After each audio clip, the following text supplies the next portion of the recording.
Baik, sekarang kita masuki surat yang turunnya urutan ke-87, yaitu surat Al-Baqarah, surat yang termaktub dalam Al-Quran urutan kedua. Ini surat terpanjang dalam Al-Quran Al-Karim. Bismillahirrahmanirrahim. Alif Lam Mim. Ini potongan ayat-ayat dalam Al-Quran yang hakikatnya yang tahu cuman Allah artinya. Bahkan sebaiknya kita tidak habiskan energi kita apalagi sampai berdebat tentang ayat-ayat mutasyabihat seperti ini. Jadi yang tahu hakikat daripada artinya cuman Allah Subhanahu wa ta'ala. Walaupun demikian, kita juga menghargai apabila ada sebagian para ulama yang mencoba mentakwilkan ayat ini. Alif Lam Mim. Ada sebagian yang menyampaikan bahwa alif itu Allah, lam itu malaikat Jibril, dan mim itu nama Nabi Muhammad sallallahu alaihi wasallam. Jadi Al-Quran ini dari Allah diturunkan kepada Nabi Muhammad lewat Sayyidina Jibril. Ada juga yang menafsirkan bermacam-macam atau mentakwilkan. Kebenarannya mutlak milik Allah. Jadi sekali lagi, jangan kita habiskan energi kita untuk mencari atau berdebat dalam memaknai arti daripada ayat-ayat ini. Tapi menurut Syekh Muhammad Abdullah Al-Mahdi Abdurrahman As-Sakti, kenapa demikian? Karena ayat yang selanjutnya itu ada menyebutkan tentang kitab Al-Quran. Maka itu beliau menyampaikan seperti tadi tafsirannya. Dalika, demikian itu, Al-Kitab, yaitu Al-Quran, la raiba fi, tidak ada keraguan di dalamnya. Jadi dalika itu, ini sindiran kepada kita. Al-Quran itu di depan kita, tapi diberikan kata itu. Ada sebagian ulama mengatakan ini menunjukkan bahwa Al-Quran itu dekat, tapi jauh, selalu seperti jauh, jarang dibaca. Kasihan. Ini Al-Quran Al-Karim ini kitab yang sangat luar biasa. Bahkan belum lagi kita mengamalkannya, belum lagi kita membaca, baru memegangnya saja, bahkan baru melihatnya saja sudah dapat pahala. Bayangkan Al-Quran ini baru dilihat saja sudah dapat pahala, apalagi dibaca. Dan ini sangat beruntung orang-orang yang membacanya.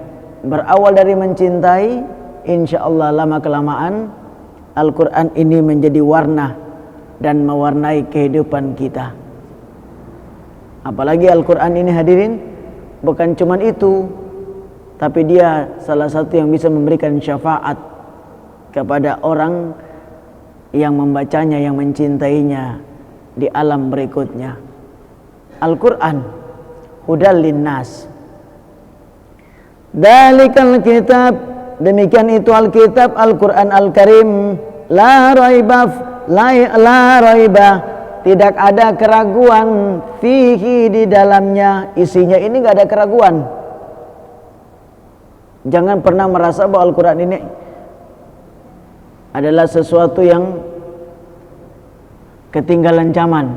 Ini kan lagi tren, ada beberapa orang mengatakan ini saking pintarnya, orang kalau sudah di atas pintar itu berarti sinting, jadi bodoh. Harusnya semakin masuk, ini ciri-ciri orang yang berilmu, yang berkah, semakin masuk ke dalam ilmu, semakin merasa bodoh. Harusnya begitu. Jadi kalau dia mengatakan Al-Quran itu dapat direvisi, sudah tidak relevan dengan zaman, berarti otak dia yang harus direvisi. Al-Quran ini Masya Allah hadirin, gak ada kitab seperti ini. Maka Allah nyatakan sendiri tidak ada keraguan. Makanya karena tidak ada keraguan, menghadapi Al-Quran itu dengan iman. Karena kalau langsung dengan akal, biasanya tertolak. Bukan Al-Quran tidak masuk akal, otak kita yang tidak mampu menerima kebesaran Al-Quran Al-Karim. Makanya sebelum sampai kepada amal, yang harus diterapkan ketika berhadapan dengan Al-Quran adalah iman. Iman, baru ilmu, baru amal. Jangan langsung beramal tanpa ilmu. Demikian juga jangan langsung berilmu atau membawa ilmu ketika mempelajari Al-Quran. Gak masuk kalau pakai logika tok. Harus pakai iman. Bermakna Al-Quran diterima bulat-bulat, gak boleh ada keraguan. Yang begitu, yang penting diterima dulu, percaya dulu. Insya Allah nanti jawabannya ke belakang, baru satu persatu. Dan sekarang satu persatu orang-orang kafir sudah mengakui isi Al-Quran benar. Mereka walaupun tidak percaya pun mereka menerima Al-Quran. Orang-orang Yahudi menerima Al-Quran. Sayangnya kita yang beriman kepadanya tidak melaksanakan Al-Quran Al-Karim.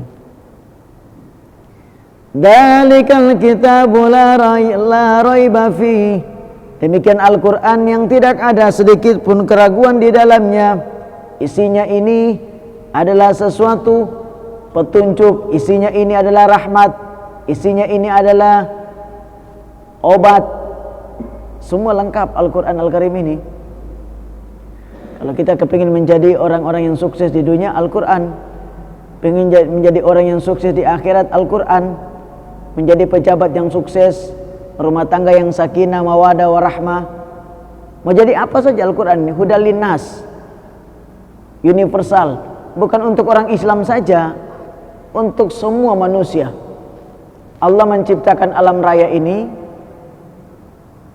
semua alam raya ini Allah ciptakan, dan Allah menyiapkan konsepnya.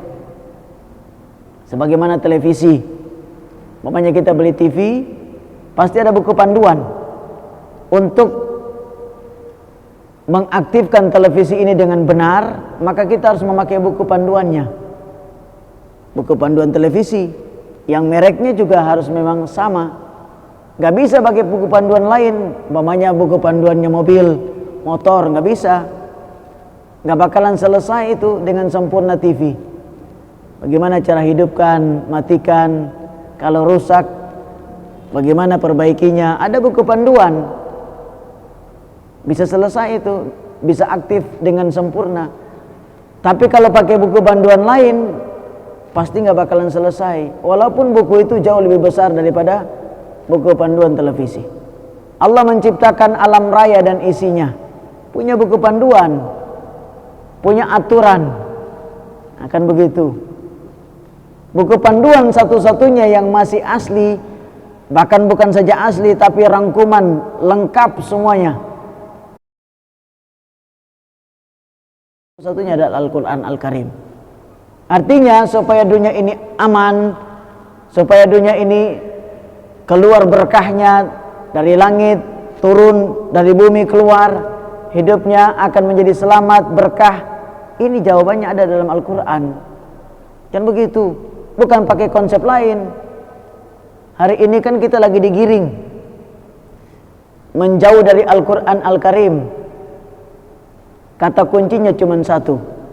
Orang yang jauh dari Al-Quran, hidupnya pasti tidak bakalan selamat, tidak bakalan berkah, tidak bakalan sukses. Itu udah pasti.